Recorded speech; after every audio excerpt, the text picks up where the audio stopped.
ምርጫ በዚህ በታሰበው መልክ ሰላማዊ ሆኖ እንዳይሄድ የኢትዮጵያ ታሪካዊ ጠላቶች የሚገዟቸውን ኃይሎች ገዝተው በስፋት አሰማርተዋል፣ ፕሮፓጋንዳ ሰርተዋል።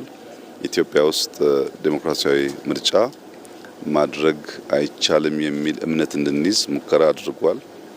የኢትዮጵያ ሕዝብ ግን ሁሌም እንደሚያደርገው በወሳኝ ኩነቶች ወቅቶች የሚያሳየውን ከፍተኛ የጀግንነት መንፈስ አሳይቶ እንግዲህ በመጣሁባቸው መንገዶች በሙሉ ከጠዋት ጀምሮ በሰልፍ ህዝቡ ምርጫ እያካሄደ ይገኛል።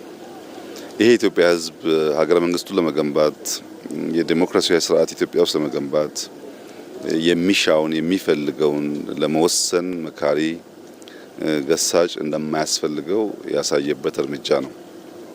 እኔ ዛሬ የሚያሳስበኝ ከመራጩ በላይ ተመራጩ ነው።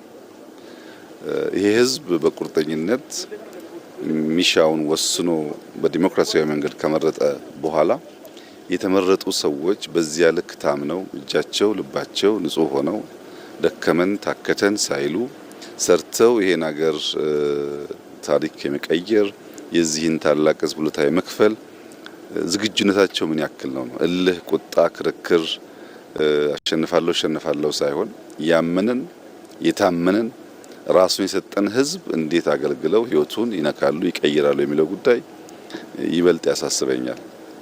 በእኔ እምነት ዛሬና የዛሬ 5 ዓመት ኢትዮጵያ አንድ አይደለችም።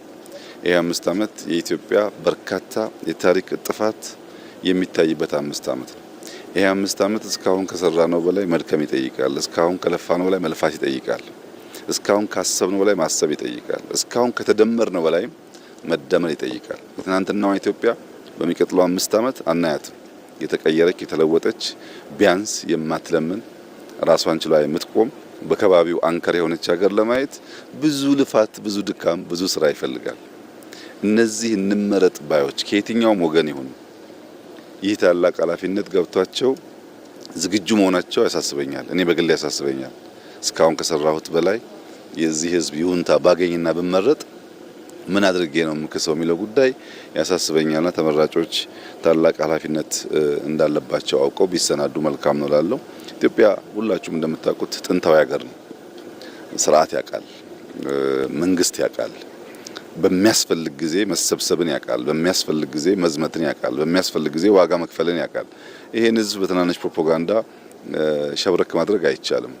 ታላቅነቱን ግን ያከበረንን አክብረን እየመረጠንን ሰርተንለት ህይወቱን ቀይረን ነክተን የምናልፍ ከሆነ ለሁላችንም ዊን ዊን ይሆናል። ሁላችን አሸናፊ እንሆናለንና አስደማሚ ጊዜ ነው። ታላቅ የዲሞክራሲ ስርዓት ግንባታ የሚታይበት ጊዜ ነው።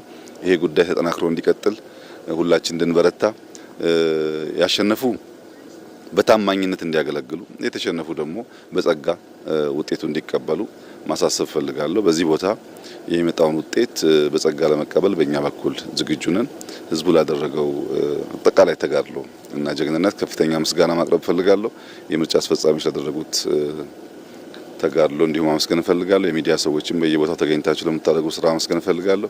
ኢትዮጵያ ትቀጥላለች፣ ኢትዮጵያ ትበለጽጋለች፣ የኢትዮጵያ ታሪክ ይቀየራል። በኢትዮጵያ ውስጥ ጠንካራ ሀገረ መንግስት እንገነባለን። ልጆቻችን እኛ በምንሄድበት የዳዴ መንገድ እንደማይጓዙ ዳግም በእርግጠኝነት መግለጥ እወዳለሁ። እጅግ አድርጌ አመሰግናለሁ።